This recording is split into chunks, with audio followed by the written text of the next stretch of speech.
如懿传中明明金玉妍害的人更多，为啥魏延婉比金玉妍更招人恨呢？金玉妍前后不知道害了多少条人命，这么可恶的一个人，下线时都能惹得众多网友纷纷落泪。可为啥另外一个反派魏延婉下线的时候只有一片叫好声呢？首当其冲的一个原因就是金玉妍做的这一切都只是为了羊肉串王爷的一个微笑。第一次见到世子时，我便被他的笑容打动，我从没看过那么好看的笑容。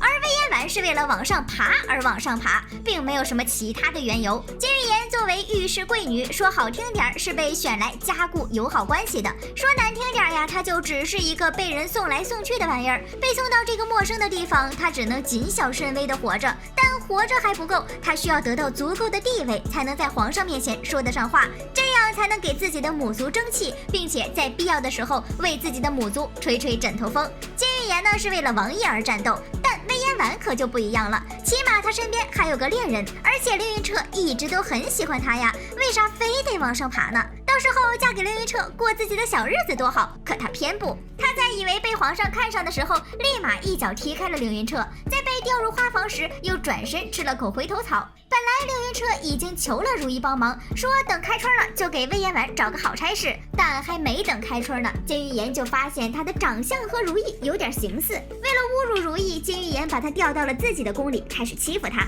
为了摆脱这样的日子，她求了晋中。晋中公公，求您疼我。虽然对方只是一个太监，但晋中这个色太监居然也对貌美的魏延婉感兴趣。于是，在晋中的疼爱下，他如愿成为了渣渣龙的妃子，又一次把凌云彻给踹了。到这儿就已经能看出他有多爱慕虚荣了吧？这不就是明显的只爱权力和地位吗？太恶心了！魏延婉黑化前就这样，只能说明他从来就不是个好东西。说实话，他是真的不如金玉妍，人家进宫之前也是向往爱情的单纯少女一枚啊，只是因为后来被送到了宫里，才会变得阴狠毒辣的。然而魏延婉这个家道中落的小姐，一入宫就是这样。由此可见，进宫前她也不是啥好人。这就是金玉妍和魏延婉的最根本的差别。谁是《如懿传》里最招人恨的嫔妃？逃不过这两位。金玉妍虽然一直在搞事情，但是手段根本就不如魏延婉阴狠。当初金玉妍刚入宫的时候，只是个贵人，身在他乡无依无靠的她，只能表面依附于皇后战队，然后在背地里偷偷的使点坏。他先是挑拨皇后战队和如意海兰的关系，让双方不和，进而主动开始宫斗，然后又用诛杀喂鱼，致使怀孕的嫔妃们都生不下来，而且还离间了阿若和如意，借阿若之手把这事儿栽赃在了如意的身上。等自己陷害成功，如意被关在冷宫之后，金玉妍又想借毒蛇咬死他，还有借梅嫔之手让七阿哥感染窦漪身亡，以及在兰华死后暗示绿云和如意争皇后之位，离间他俩的友情。同样都是贵妃，宁可有儿子，别被他比下去。最后又想散播如懿跟和尚的谣言，想借此扳倒如懿，好让自己成功上位。但是不想这事儿会被发现，以至于自己损失了真淑这个狗头军师。没了军师之后的金玉妍就好像是被降智了一样，再也没有像之前一样搞事情。毕竟之前很多事儿都是真淑在出谋划策。于是失去了真淑之后的金玉妍开始安分起来，即便是重新生下皇子，把自己的位分升到贵妃后，也没有再残害皇子，只是一心扑在四阿哥身上，想让他争夺太子之位。金玉妍这一小挺正好给了魏延婉 solo 时间。当然，在 solo 正式开始之前，魏女士先是因为安胎药的事儿来了个当场黑化。其实吧，这事儿真不怪别人。你说你喝药之前也不找人问问清楚，结果易欢喝的是做掉孩子的坐胎药，你想喝的是让孩子坐稳的坐胎药，这药性不一样的呀。而且如懿还专门提醒过你，淑妃玉玺未必靠的是药，不如你如淑妃般把药停一停。是你自己智商不在线，没有反应过来，你还好意思怪别人不告诉你？这都不是在告诉你，那啥才是？拿个大喇叭在外边喊你喝的是淑妃同款，其实是胚胎消灭器吗？这事之后，魏延婉就黑化了，开始准备在反派舞台上 solo 出道。因为自己的不满，就去易欢面前把做胎药的真相说了出来，害得易欢自焚身亡。后来又爆发出要做皇后的欲望，于是就有了后面8个坠马断腿，五公主被吓死，甚至在五公主头七的时候，还想去听一听如懿的哭声。What fuck？ 你心理变态吧？隔壁金玉妍虽然也不干好事儿，但但是人家从来没有像你这样杀完人还得去人家家里看看，听听家属的哭声。小魏呀，坏跟心里阴暗的变态还是有一定区别的。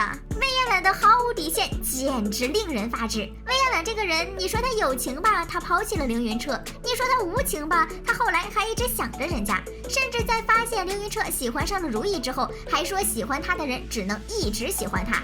他怎么可以背叛本宫，去在意另外一个人呢？你可真是霸总啊，渣女姐姐！后来的魏延婉就更疯狂了，不仅试图离间海兰和如意，离间不成还把手伸向了如意肚子里的13阿哥。他买通了接生姥姥田嬷嬷，直接搞死了13阿哥，然后又离间了帝后之间的感情。在这些事情暴露之后呢，就直接把事推给了自己老妈。多大仇多大恨呐，把事往自己老妈身上推。恕我直言，从来没有见过如此不忠不孝、自私凉薄的小东西。不过也可能是报应吧。后来他生女儿的时候，不仅自己遭遇了难产，而且孩子生下来之后又经历了被降位分和剥夺抚养权。女儿大了之后，竟是连他这个亲妈都不认了。我跟他是因为不是王贵妃，王贵妃是坏女人。哈哈，人在做天在看呀，小魏呀。但经历过失去女儿的魏延婉救了和静公主的儿子，并且抓住机会利用和静公主不喜欢如意这点趁机拉拢，此后就重新翻身，开始了他的癫狂模式。他先是疯狂的下崽，借此逐渐升到贵妃的位置。7公主之后是14阿哥，今年又生了9公主，您接连生产太伤身子了。而后呢，开始不改初心的想要杀掉如意的最后一个儿子12阿哥。第一次动手没成事儿，反而自己被凌云彻救如意的事儿给刺激到了。事后为了扳倒如意，四处散播如意和凌云彻的谣言，以至于最后把自己的初恋老情人搭了进去。But 在凌云彻受了宫刑之后，他居然跑去翊坤宫骂如意，都是你害了凌云彻，你怎么把他害成了这个鬼样子？你肯定是有什么心理疾病啊，妹儿啊！接下来魏延婉顺利的杀了蓝翠，还给12阿哥下训诂，致使他精神错乱。之后更是把手伸到了永琪那里，利用田姥姥的女儿搞死了这个渣渣龙最宠爱的儿子。按理说他的目标达成了，该住手了吧？他偏不，还非要把晋忠和春蝉都做掉。就说春蝉吧，人家帮他干了这么多事儿，一直尽心尽力的，他居然还想把人家给弄死啊！这也是真的太没底线了吧？不过还好春蝉命大，被江雨斌救了，最后和王晨在渣渣龙面前揭发了魏延婉。要我说呀，魏延婉招人恨的主要原因就是他是没有任何原因的想往上爬。江玉言呢，好歹是师出有名，人家是有不得不争的理由，但是当时的魏延婉除了地位不高之外，对象啥的可都有了。而且他手段阴狠下作，干起坏事来毫无底线。隔壁的监狱言虽然也干坏事，但有很多事情其实都是真叔在背后出谋划策的。君不见真叔遣返回国之后，监狱言整个人就像丢了一半智商一样。而且监狱言不会像魏延婉那样变态，害死人之后还要去听听家属的哭声，更不会像他这样毫无底线，只要能往上爬，什么事儿都做得出来。而且为了往上爬，除了自己之外，什么人都能推出去背黑锅。这一点呀，魏延婉还是不如监狱言。人家在真叔的字迹被渣龙抓包之后，还挺难过来着。好了，本期视频就到这里吧，宝宝们别忘了给我点赞评论哦，啾咪。